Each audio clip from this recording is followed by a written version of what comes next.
All right, good morning or good afternoon, whatever it is for you, everyone. This is the new unit.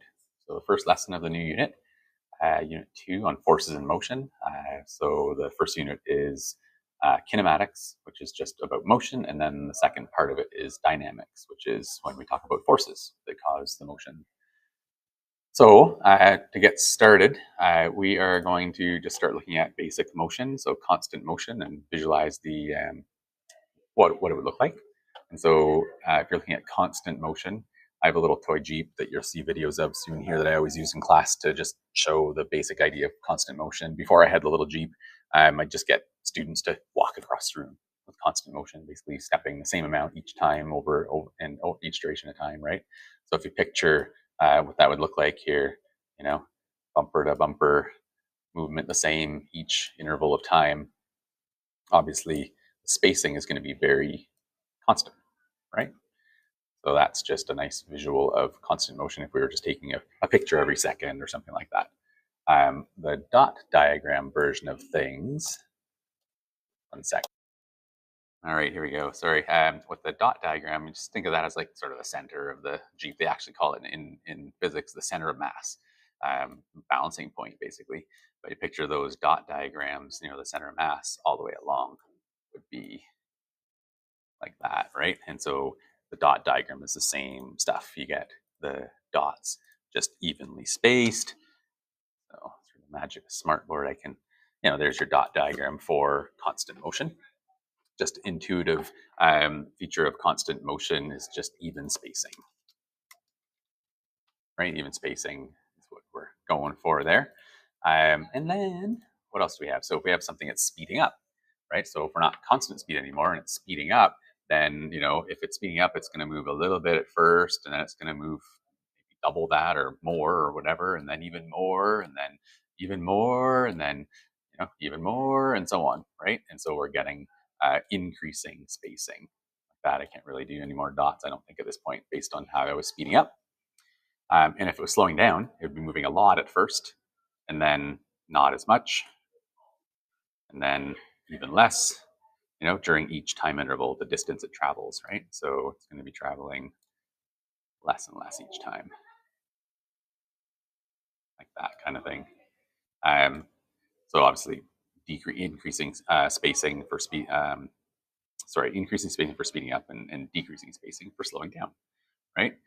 So the terminology used for this is A with a vector arrow over top of it. We'll see about that soon. But it's the rate of change of velocity. It's like that, where it's a change in velocity over the change of time. I think I mentioned earlier in the year about the triangle meaning change, right? And the fancy word for this is acceleration. Oh boy, acceleration is what we're talking about. Yeah, and so there's actually going to be two types of acceleration. We'll get into that, but in this activity that I'm going to be doing here and getting you to take measurements from, just as a class activity, not as a full lab write-up, you just have an assignment to do with it. It's the homework assignment tonight. So I forget where I was going with that. Oh yeah, so in the toy Jeep one, we're going to do, get on track here. We're talking about if we're trying to, take measurements of uniform motion and we had a real car. Obviously, there's a nice feature in cars that have most have a cruise control these days, right? And so it would keep the speed nice and constant.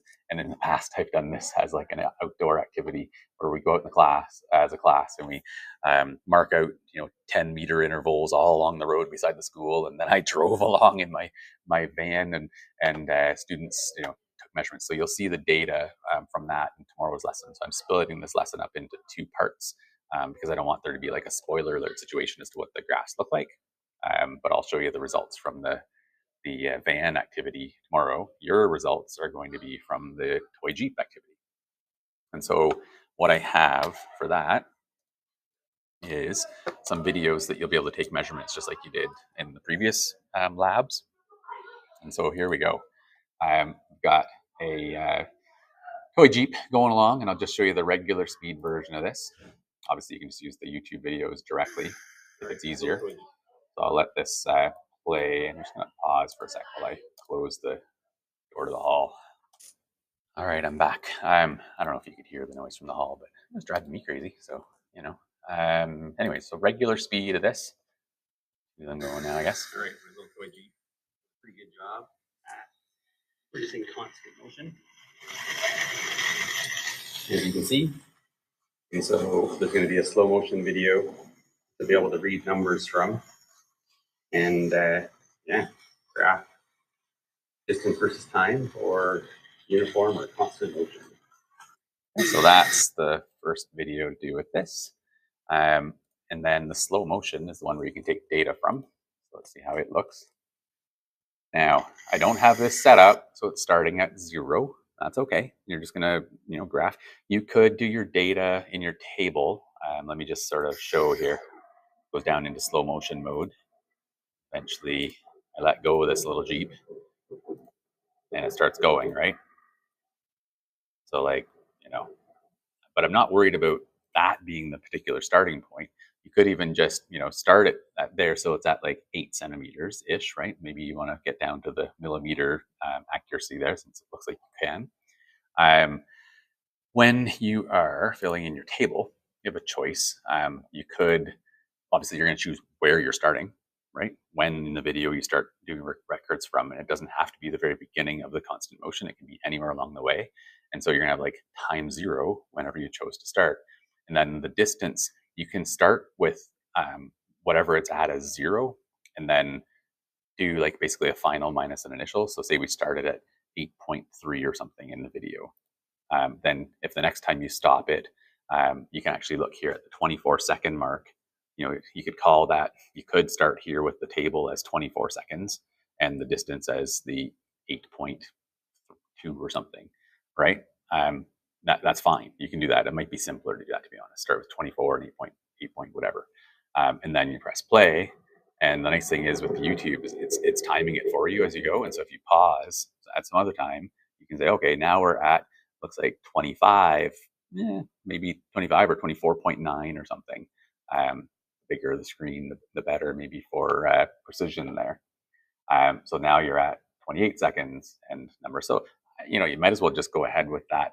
What I was saying earlier, though, is you could convert those to a 0, 0, and then that one is however many extra seconds it ran for, right? So in this case, it'd be the 28 seconds minus that 24 seconds. So we're saying after 4 seconds, we're at this location. And again, you could do this location, subtract the original location, and that's how far it went, right? So you could use in here actual numbers.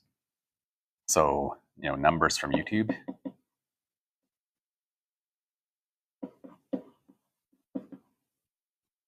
Directly. So I think I had like 24 and 8.2 or something, and then it was like 28 and I forget what it was, 24.9 maybe, right? You could just do that. Or you could convert basically to a 0, 0 starting point. And then this number here would be 28, take away 24. It would look nicer in the end if we did this, to be honest. So basically you're saying like 4 seconds later. So you have a 4 as your next data point. And then this number would be the 24.9, take away the 8.2. So easy enough to do, right? So 24.9, take away the 8.2. I wasn't watching carefully. Did I get that? Yeah, I did. So the 16.7. Right, so basically in the time lapse, or not time lapse, but the slow motion video, 4 seconds has passed, and it's traveled 16.7 centimeters. Okay, so that would be kind of nice, and I'm not worried about your data table being 1, 2, 3, 4, 5, 6 seconds directly. It can just be random numbers, right? Random spots, and on your graph, when you're graphing this, you're just going to have dots end up however they end up. You just have to make sure to have your scale numbered evenly, right? And then your numbers plotted where they go. The classic mistake in grade 9 math that I've seen many times, I teach math as well, is the numbers might be like 1, 3, 7, 12, and 28, right? So this should be very uneven spacing. But students will label the axis 1, 3, 12, 28, or whatever numbers I said. And so they end up with like a, perfectly even spacing, even though the numbers clearly aren't even spaced. So obviously label your axis fully and then just put the numbers where they are. Little tip here for when you're choosing the scale.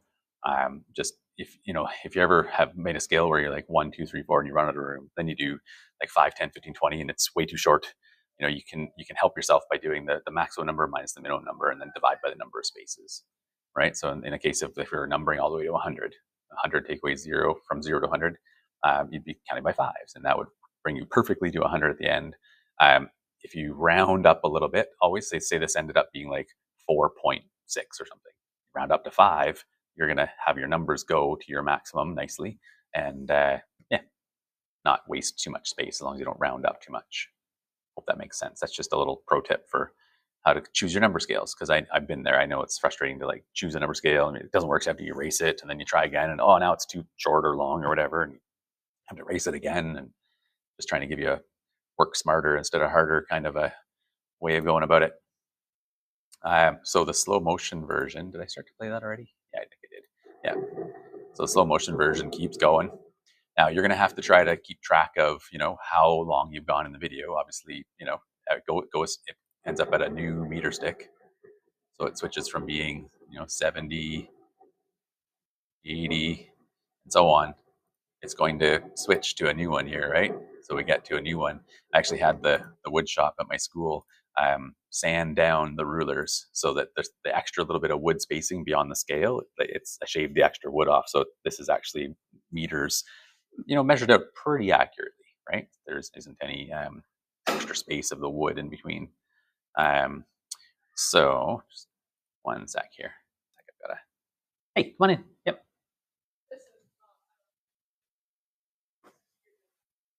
No, sure. Yeah.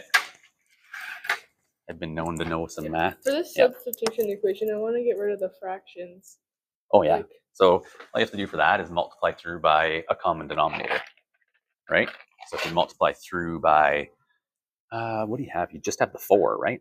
There's a 0 down there. There isn't a 0 there, is there? Can't be a 0 there. Well, because it's like a triangle. Why is just because mathematically, oh, okay. So I get you. So you're just confused about how to get the equation of a line for a vertical line. Is that right?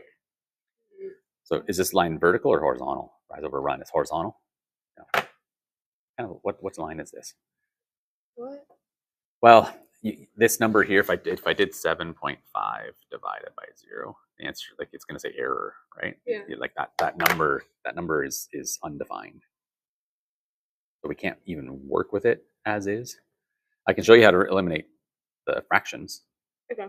But you have to figure out what's going on here, because that just can't be. But it's like on the y-axis. So what did it look like? This one's straight line. Okay, but this is the slope this is a slope, right?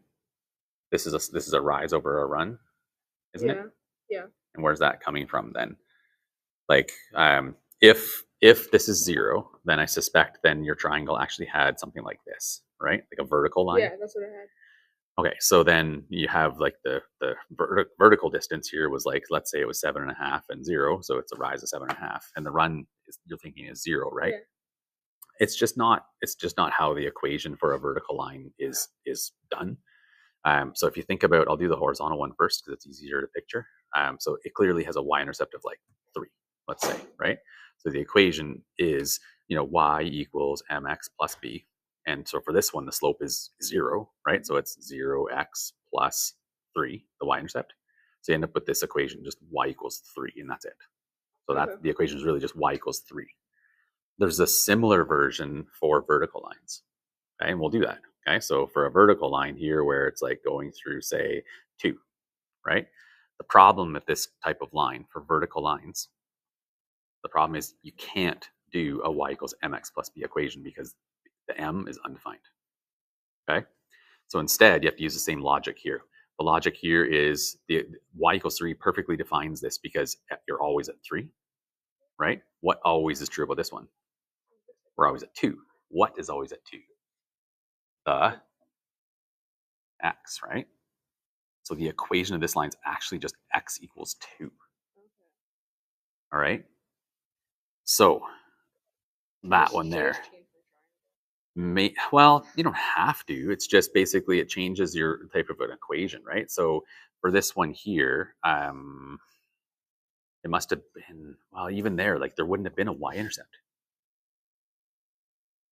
on your triangle. So I'd have to see your triangle to see what it I have my was. triangle. You want to grab it? I can look at it.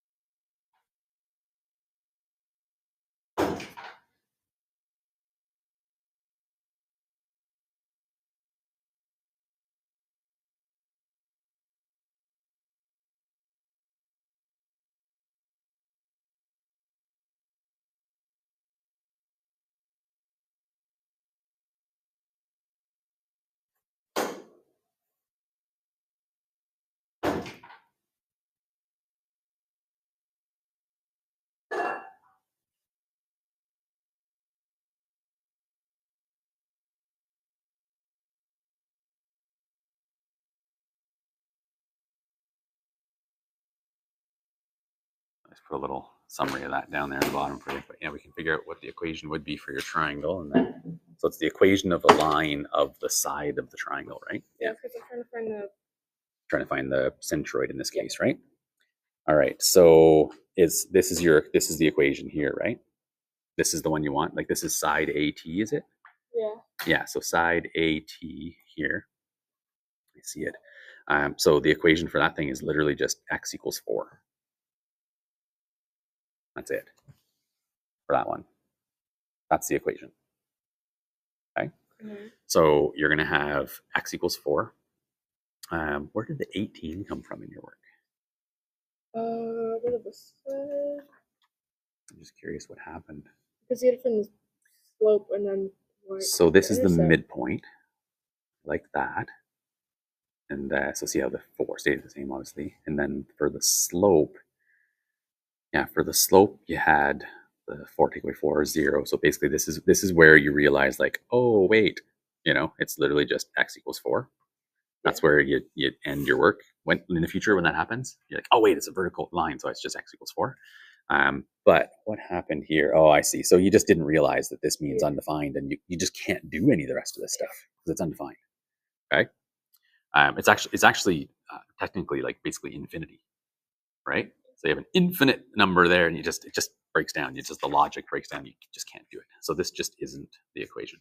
Instead, you have x equals 4 is your equation for that one, and the other one is the y equals the negative 13 over 4x plus the negative 127 over 4, right? Yeah.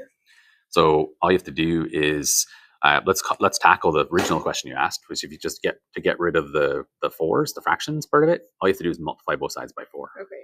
Right? So multiply that side by 4 and multiply this side by 4. And then can I put so that's gonna then you can do 4y, but we could have done that first, whatever. I just wanted to get that out of the way too. But so we have your 13 over 4 went away, right? We have our 13x and our plus minus, or I guess it's minus, right? Plus minus. So I'll just say plus and a minus, right? Makes a minus.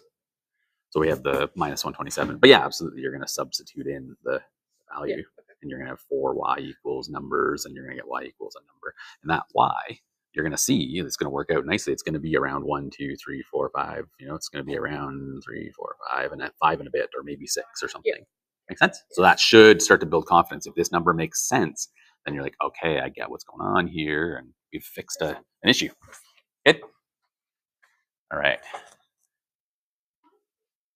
I'll clean this stuff up for you, but I just have to finish a physics video quick. So everybody, okay? And then I will fix that for you.